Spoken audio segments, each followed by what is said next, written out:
Voice of Mumbai में सबका स्वागत है। कुछ दिन हम बात कर रहे थे बाबा विश्वनाथ की। उसके मंदिर किसने गिराए, किसने बनाए, राजपूत जो राजे थे उन्होंने क्या प्रयास किया, मराठी राजा थे उन्होंने क्या प्रयास किया। और हमारा जो सपना था कि उधर ही फिर से हमारा बाबा जी का, बाबा विश्वनाथ का, भोले शंकर का, शिव शक्ति का मंदिर फिर से बनेगा। उसका महत्व क्या है ये भी हमने देखा। आज हम बात करने वाले हैं मथुरा की। फिर उसके पहले मेरा एक सहकारी हर्षल कंसारा, उसने एक पोएम लिखी है। मुझे लगता है वो पोएम तो उसने ज्ञानवापी मस्जिद के आगे अभी और पहले तो बाबा विश्वनाथ के तरफ देखते हुए नंदी का वो उसने जिक्र किया है। मुझे लगता है वो जो नंदी है ना वो हमारा प्रतीक है, क्योंकि वो पोएम में वो ऐसे लिखता है, ज्ञानवापी के बाहर खड़ा मैं नंदी हूँ, ज्ञानवापी के बाहर खड़ा मैं नंदी हूँ, मैं अंगद सा डटा, मैं अंगद सा डटा, ना मैं बंदी हूँ, ज्ञानवापी के बाहर खड़ा मैं नंदी हूँ। सतयुग में महादेव ने था विषपान किया, जग के रक्षा हेतु वह अमर बलिदान दिया। कलयुग में भी आई बलिदान की बारी, अक्रांत होने की काशी पर जब सवारी। टूटा मंदिर शिवलिंग भी टूटा, पर न तोड़ पाए थानी हमारी। यवन आक्रमणों का मैं प्रतिद्वंद्वी हूँ, ज्ञानवापी के बाहर खड़ा मैं नंदी हूँ। वर्षों से प्रतीक्षा है बाबा के मुक्ति की। तप में हूँ लीन शिव और शक्ति की। जब डमरू की ध्वनि से प्रलय मचेगा, शिव के क्रोधाग्नि का तांडव नचेगा। कंकर झूम उठेगा शंकर के द्वार से, गुलामी के निशान मिटेंगे प्रलय ज्वार से। मुक्ति की आस का मैं अभिद्वंदी हूँ, ज्ञानवापी के बाहर खड़ा मैं नंदी हूँ। गंगा की पावन धारा से अभिषेक होगा, काशी का गलियारा सच उठेगा। लहराएगा धर्म का विजय निशान, जब बाबा लौटेंगे अपने स्थान। होगा उत्सव काशी के पुनर्निर्माण का, गीत गाया जाएगा विश्वनाथ के गान का। उस दिन को मैं आसंदी हूँ, ज्ञानवापी के बाहर खड़ा मैं नंदी हूँ, ज्ञानवापी के बाहर खड़ा मैं नंदी हूँ। मुझे लगता है ये जो हर्षल है ना, उसने हमारा जो प्रतीक है हिंदू मानस, उसका प्रतीक नंदी ऐसे उसने लिखा। ऐसे मेरा मानना है। क्यों हम प्रतीक्षा करते रहे। पहले गजनी आया और उसने जब ये मंदिर तोड़ा, बार बार आक्रांता आते गए। गजनी आया, उसके बाद कुतुबुद्दीन ऐबक, लोधी, अकबर, कितने बार मंदिर टूटा, फिर से खड़ा रहा और आस लेकर बैठे हैं कि फिर से वो मंदिर बनेंगे। जब ये अयोध्या का ढांचा गिरा था तो हमको ऐसा बोला गया था, अयोध्या तो बस झांकी है, काशी विश्वनाथ और मथुरा बाकी है। तो विश्वनाथ का तो अभी हो ही जाएगा, ज्ञानवापी। अभी उधर की जो गैजेट है उसमें भी एंट्रीज मिली है। तभी तो कांग्रेस की सरकार थी, सुचिता कृपलानी मुख्यमंत्री थी, तब भी वो लिखी गई है। उसमें सारी बात जो हम बोलते थे उसका सारे का जिक्र किया है। अभी हम राह देख रहे हैं मथुरा जन्म स्थान की। इसके ऊपर हम अलग अलग वीडियो बनाएंगे। पहले तो ये केस क्या है, अयोध्या और बनारस से वो थोड़ी अलग क्यों है, उसमें तो हमको कोर्ट में न्याय मिलना एकदम संभव है। क्योंकि इसके पहले जब ये ब्रिटिश थे तब भी से लेकर कोर्ट में याचिका दाखिल की गई, कभी हिंदुओं की तरफ से, कभी उधर ईदगाह है उसके जो मुस्लिम लोग हैं उनकी तरफ से। बार मुस्लिम हारते गए। वो कभी भी ये सिद्ध नहीं कर पाए कि ये जो जगह है वो अपनी जगह है, कागज नहीं दिखा पाए। तो वो तो हार ही है। उनकी हार है, हमारी जीत है ही है। फिर भी उस तरफ जाने के पहले हम क्या क्या देखने वाले हैं। आज तो खाली इंट्रोडक्शन है। ये मंदिर बनाया किसने, क्योंकि इसने किसने किसने राज किए हैं, कितने बड़े बड़े लोग हो गए हैं। वेद के काल से जो राम का वंश है उसने, कृष्ण का वंशज है उसने, गुप्त, चंद्रगुप्त मौर्य और विक्रमादित्य, बहुत सारे लोग जिन्होंने इधर राज किया है, वो भी देखेंगे। किसने मंदिर तोड़ेंगे, वो मंदिर कैसे थे, ये भी देखेंगे। आज तो हम खाली इसकी बात करेंगे कि वो केस क्या है, क्योंकि जैसे नंदी के जैसे हम भी आस लगा के बैठे हैं। मंदिर के तोड़ दिए, फिर भी हम नंदी जैसे डटे रहे, हमारा विश्वास डटा रहा, कभी टूटा नहीं कि हमारा कृष्ण, श्री कृष्ण, लाडला श्री कृष्ण, कोई गोपाल बोले, कोई उसको और किसी भी नाम से 100, 1008 नाम उसके, कोई भी नाम पुकारो, वो उधर मथुरा में जन्मा था और जिधर वो जन्मा था उसी के ऊपर वो जो ईदगाह है वो खड़ा है। कैसे हमारे मन में वो जिंदा है। सीधी सी बात देखो, कोई भी हिंदू के घर जाओ आपको तुलसी जरूर मिलेगी। बड़ा मकान है तो तुलसी वृंदावन होगा, बड़ा वाड़ा जैसे हम बोलते हैं तुलसी वृंदावन होगा। वो भी नहीं है तो हमारे बालकनी में आएगी। जिसके पास बालकनी भी नहीं है, छोटी सा कमरा है, तो उधर छोटे से खिड़की में भी वो तुलसी जरूर लगाता है, क्योंकि हम मानते हैं कि तुलसी के यहाँ कृष्ण, विष्णु और लक्ष्मी का निवास होता है। सत्यनारायण की पूजा करते हैं जब भी कभी हम कुछ अच्छा घर में होता है, नया घर खरीदा है या घर में शादी हो गई है, बच्चों की पढ़ाई हो गई है, प्रमोशन मिल गया, सत्यनारायण की पूजा करते हैं। सत्यनारायण क्या है? अगेन विष्णु, क्योंकि विष्णु का ही रूप है कृष्ण, उसने ही पुनर्जन्म लिया था। वो भी स्टोरीज आपको पसंद आने वाली है। तो बहुत सारी स्टोरीज हमको ऐसे मिलती है। ये उसके साथ ही गोकुलाष्टमी हो, दही हंडी हो, ये काला करके एक उत्सव होता है, टिपरी, होली, सभी जगह सभी उत्सव ये कृष्ण के ही है। कृष्ण जहाँ जहाँ होगा, जहाँ जहाँ उसके मंदिर होंगे, जहाँ जहाँ उत्सव होगा, वो रंग की बरसात होगी, गंध की बरसात होगी, आनंद होगा, उत्साह होगा। हम बचपन से अभी तक जो भी बड़े होते हैं तो मथुरा की कितनी स्टोरीज हमको बचपन से सुनाई जाती है।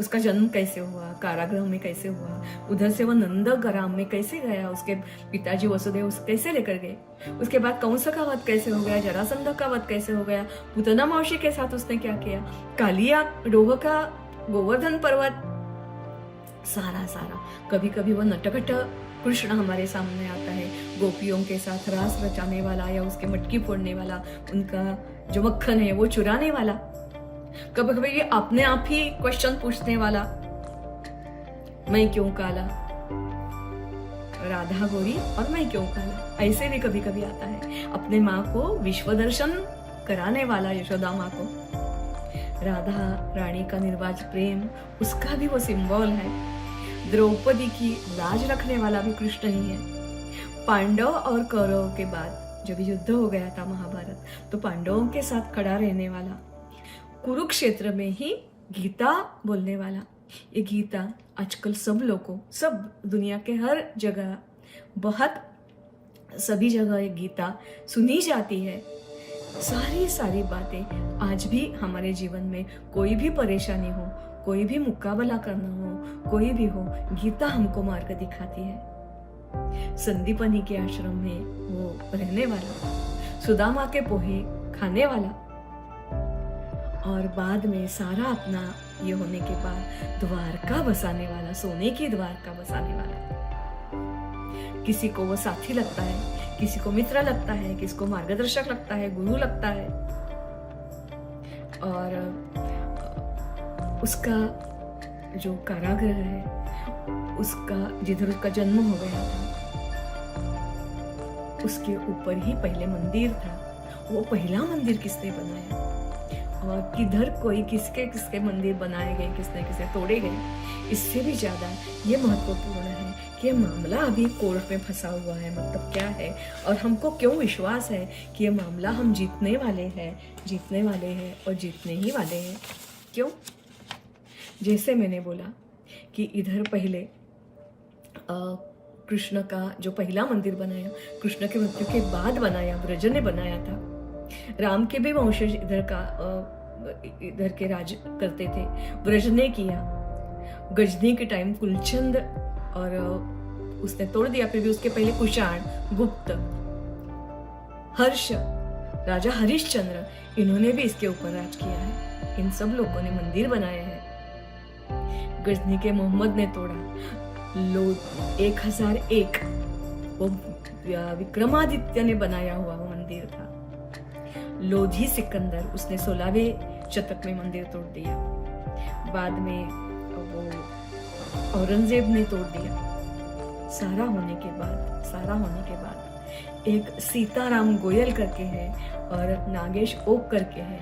ये दोनों जो लोग हैं उनको हमको बहुत श्रेय देना चाहिए, क्योंकि इन्होंने सारी जानकारी इकट्ठा करके हमारे लिए बहुत किताब लिखे हैं और वो किताब हमको बहुत सारी बातें बनाते हैं।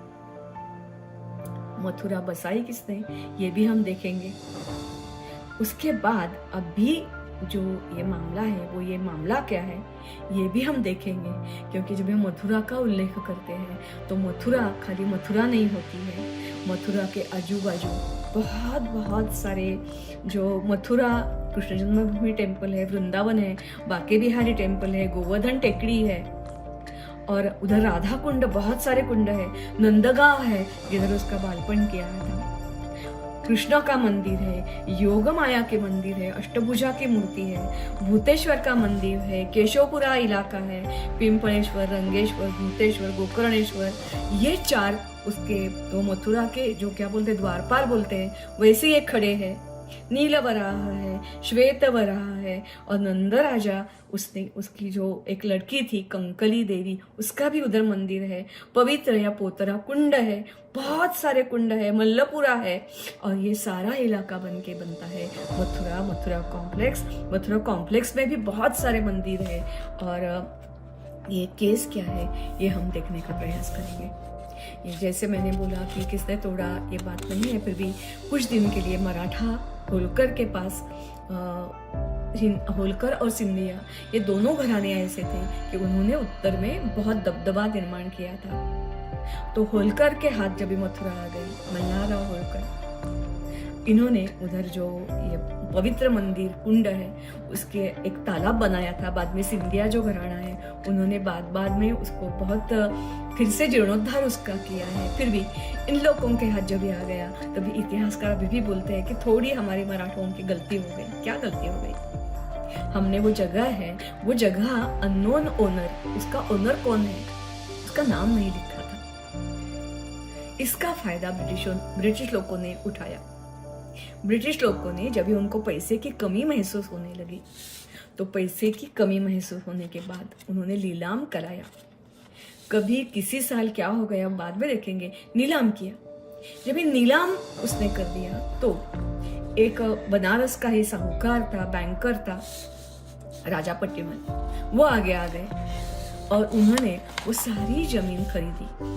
ये जो मामला कोर्ट में है, वो मामला जो कोर्ट में है वो 13.37 एकड़ का मामला है कि उसका ओनर कौन है, क्योंकि उसी के ऊपर ये मथुरा कॉम्प्लेक्स, कटारा मंदिर जो बोलते हैं वो, और जो ईदगाह है, शाही ईदगाह है, वो बसा हुआ है। तो ये सारी जमीन उसने खरीदी। उसने जमीन खरीदने के बाद वो चाहते थे कि उधर मंदिर बने, फिर भी मुस्लिम मानने वाले नहीं थे। वो कोर्ट में गए, कोर्ट में मामला चलता गया, हार गए, 1, 2, 3 बार हार गए। बाद में इसके जो वंशज थे वो तो मंदिर नहीं बना पाए।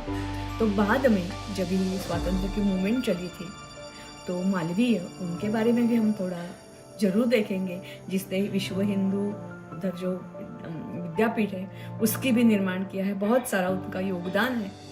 वो आगे आ गए, उनको चूकने लगा कि ऐसे कैसे भगवान के, कृष्ण के मंदिर के बिना ब्रजभूमि कैसे सजेगी। तो उन्होंने जुगल किशोर बिरला, उनके पास वो पहुंचे। ये जुगल किशोर बिरला, गोयंका और ऐसे बहुत सारे उस टाइम के जो इंडस्ट्रियलिस्ट थे वो आगे आ गए। ये बिरला ने उधर एक ट्रस्ट बनाया, और ट्रस्ट बनाने के बाद फिर से वो जमीन खरीदी, पूरी की पूरी जमीन खरीदी। उस टाइम पहले तो ये पट्टी राजा पट्टियार थे, उनको कुछ 1300 रुपये लगे थे, उनको 13,000 लग गए बस। और तभी उन्होंने सोच लिया कि इधर ही हम मंदिर बनाएंगे। फिर से मामला कोर्ट में जाता रहा और जो काम शुरू किया वो पूरा होते होते बहुत देर लग गई। फिर भी आज उधर जो मंदिर है, ये जुगल किशोर बिरला जी को और मदन मोहन मालवीय को हमको धन्यवाद देना चाहिए। ये सारी केस हम बाद में देखेंगे।